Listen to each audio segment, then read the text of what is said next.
బ్లౌజెస్కి work చేయొచ్చు అనుకునే వాళ్ళకి చైర్లో కూర్చునే మంచం 100% బాగా వర్కౌట్ అవుతుంది. కానీ నేర్చుకునాలి అనుకున్నప్పుడు వర్క్ నేర్చుకునాలి అనుకునే వాళ్ళు ఉంటారు, చిన్నపిల్లలు ఉంటారు కదా.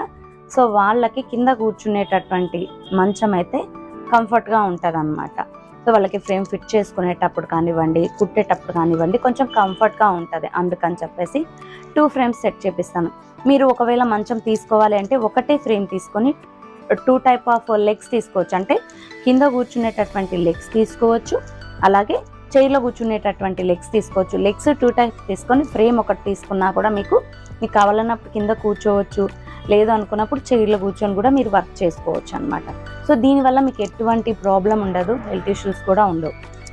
మెయిన్ ఏంటంటే ఇది మనకి ఫ్రేమ్ సైజ్ మనకి ఇది తక్కువగా వస్తుంది కాబట్టి మనం కుట్టేటప్పుడు ఇలాగే కుడతాం కాబట్టి సో మనకి కంఫర్ట్గా ఉంటుంది. సో షోల్డర్ పెయిన్ అయితే ఏం రాదు. ఇంకొకటి ఏంటంటే